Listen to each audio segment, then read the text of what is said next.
Liverpool did not only lose Mohamed Salah's goals, they lost the movement that made every defender step backwards. Salah's departure weakened Liverpool's attack in ways that goals alone cannot explain. He left after 9 seasons, 257 goals and 120 assists, but the deeper loss was structural. Every run behind the defence forced the entire backline to retreat.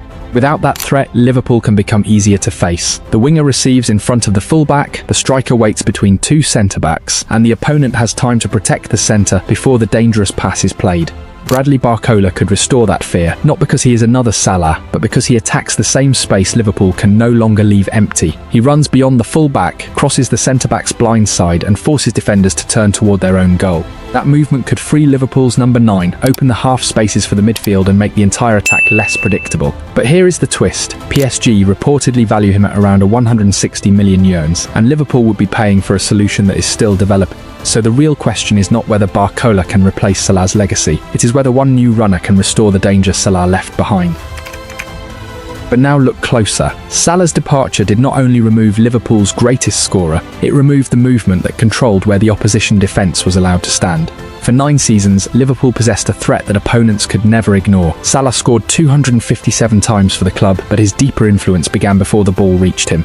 He remained high, threatened the space behind the fullback and forced centre-backs to protect their own goal. That fear stretched the pitch before Liverpool had even completed the first forward pass.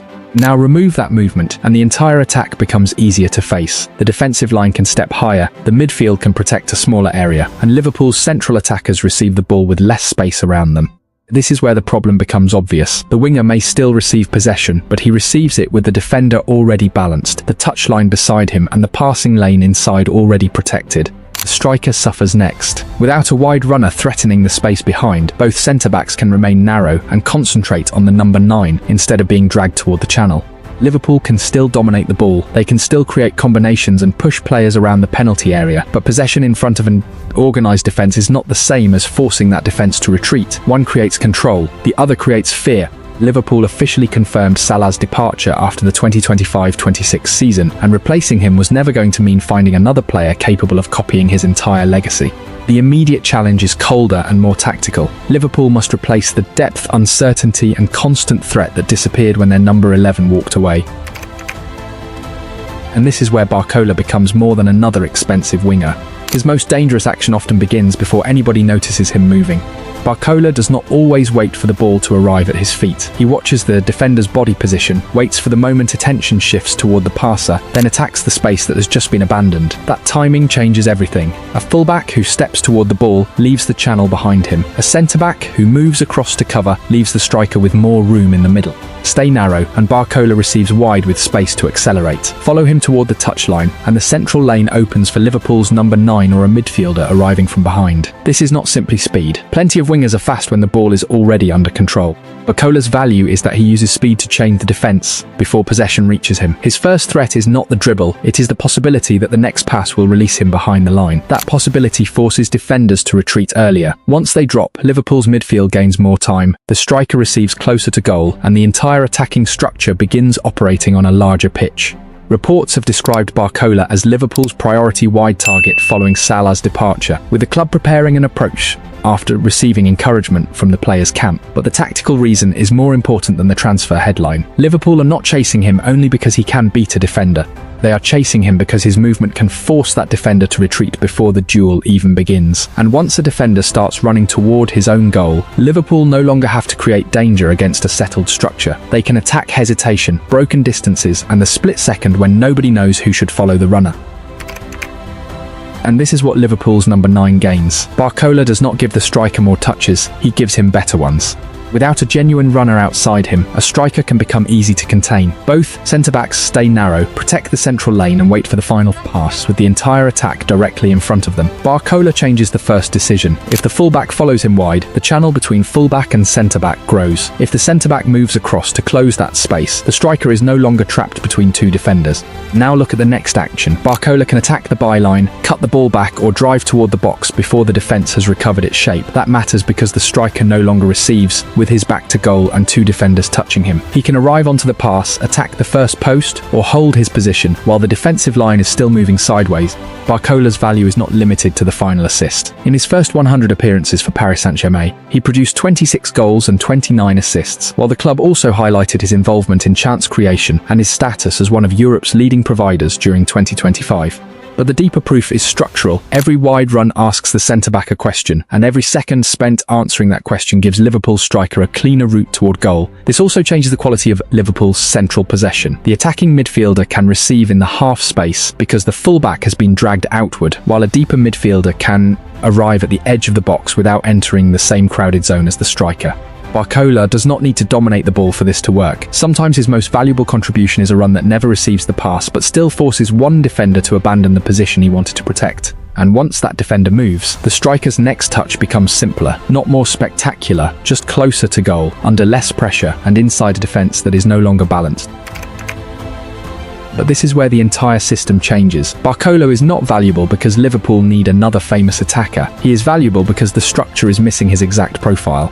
Liverpool do not need Barcola to remain in one fixed position. They need him to change the picture depending on where the space appears. He can hold the width and isolate the fullback. He can move inside and attack the gap between the fullback and centre-back, or switch wings and force the opposition to reorganise its matchups. That flexibility matters because modern defensive blocks are designed to remove predictable patterns. If the winger always receives to feet in the same zone, the opponent can prepare the press before the ball arrives. Barcola makes that preparation harder. His top speed has been recorded above 33 km/h in UEFA competition, but the important detail is how quickly that speed becomes a tactical threat once the ball is recovered.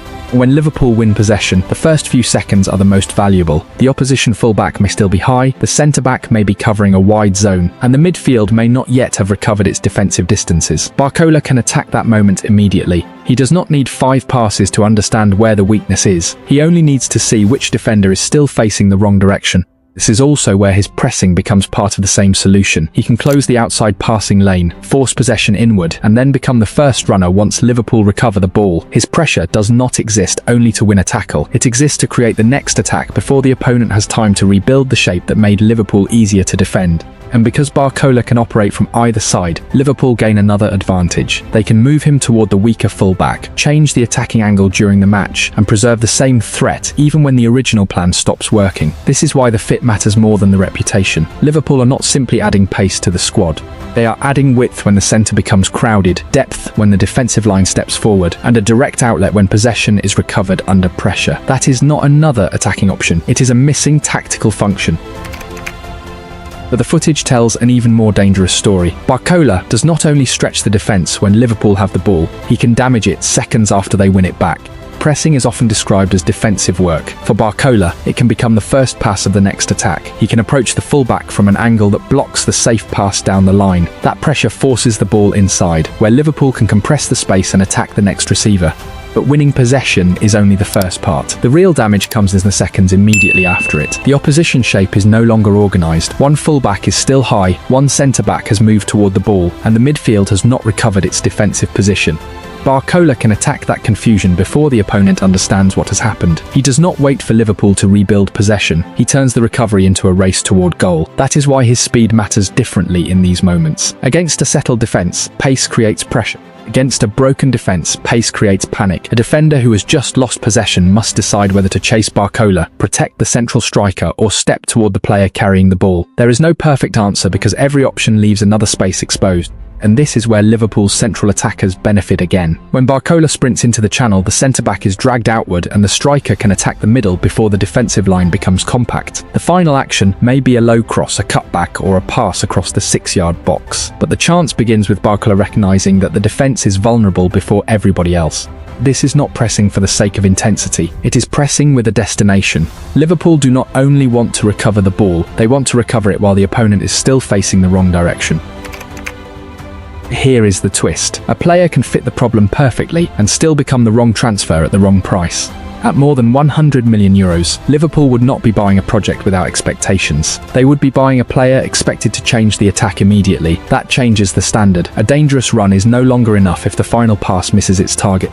A successful dribble is no longer enough if the next decision kills the move. At that price, every weakness becomes part of the debate. Barcola can create separation, but he does not always turn that separation into the cleanest final action. There are moments when the pass arrives too late, the shot is taken from the wrong angle, or the defender is given time to recover.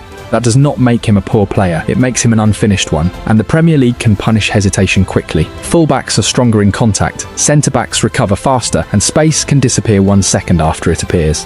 Barcola would also face a different kind of pressure. At Paris Saint-Germain, he can share attacking responsibility with several stars. At Liverpool, the fee and the timing of the move could make him the symbol of the attack after Salah. Every missed chance would be compared with the player he was never supposed to copy. That is the danger inside the title. Barcola can solve Liverpool's biggest structural problem without replacing Salah's production immediately, but supporters may not separate those two ideas. They may expect the movement, the goals, the leadership and the final touch all at once. Liverpool must therefore buy the profile, without destroying the player under the weight of the comparison. They need his depth, width and transition threat. They do not need him to become Salah on the first night. The transfer only works if Liverpool understand what they are paying for. Not a finished superstar, but a weapon whose effect on the structure may arrive before the numbers fully follow. And this is what opponents fear most. Barcola does not give the defender one problem. He gives him two answers that both create danger. Drop deep and Barcola receives with room to face the fullback. The defence protects the space behind, but it gives him time to accelerate, combine or drive toward the penalty area. Step forward and the problem changes. One pass behind the line can release him into open space before the centre-back has time to cover. Now protect the centre. The fullback must move wider, the midfield shifts across, and Liverpool gain room in the half space for a number 10 or an advancing midfielder. Double team Barcola and the next player becomes free. The overlapping fullback can run outside, while the striker attacks a central defence that has already been pulled toward the wing. That is the real value of a depth threat. It does not only create chances after the pass, it changes where the opposition must stand before the move has even started. Barcola can also switch sides during the match. If one fullback handles him well, Liverpool can move him toward the weaker defender and force the entire defensive structure to adjust again. This constant adjustment creates hesitation. The fullback does not know whether to step forward, the centre-back does not know when to cover, and the midfielder cannot decide whether to protect the channel or remain central. 1 second of doubt is enough. Barcola can attack the space, the striker can move between the posts, and Liverpool can reach the box before the defence has chosen its answer. Now the title must answer one final question. Does Bradley Barcola really solve Liverpool's biggest problem, or does he only make it less visible? Liverpool's biggest problem is not a lack of talent, it is that too many attacks can happen in front of the defence, where every opponent can see the danger coming. Salah's departure removed more than goals. It removed the depth that stretched the pitch, the movement that pushed defenders backwards, and the fear that made space appear for everybody else. Barcola cannot replace that legacy by himself. He does not have Salah's history, consistency or final output, but he can restore one of the weapons Liverpool lost. He can attack before the pass, force the back line to retreat and create cleaner spaces for the striker and midfield. He can give Liverpool width against a compact block. He can give them depth against a high line and immediate danger when possession is recovered. The risk remains. The price could become enormous. The expectations could become unfair, and his final decision-making still has to improve. But this is why the fit matters. Liverpool would not be paying only for goals and assists. They would be paying for the way one run changes 4 defenders, for the way one sprint opens the centre, frees the striker, and turns comfortable possession into panic. That does not mean Barcola solves every attacking problem. It means he solves the first one, the problem that prevents the rest of the attack from becoming dangerous. Liverpool do not need him to become another Mohamed Salah. They need him to restore the space, speed and uncertainty that disappeared when Salah left. And if he does that, the entire attack changes. Not because Barcola scores every goal, but because he makes every goal easier to create. But one decision still remains. Liverpool must decide whether this profile is worth the price before another club sees the same solution. Transfer fee will dominate the headlines, but the deeper question is tactical. How much is Liverpool willing to pay for a player who can change where the entire opposition defence is forced to stand? Barcola would not arrive as a perfect replacement for Salah. He would arrive as the beginning of a new attacking structure, one built around movement, width, acceleration and fear behind the defensive line. The risk is obvious, but so is the problem, and if Liverpool believe Barcola is the player who restores that missing threat, waiting may become more expensive than acting now.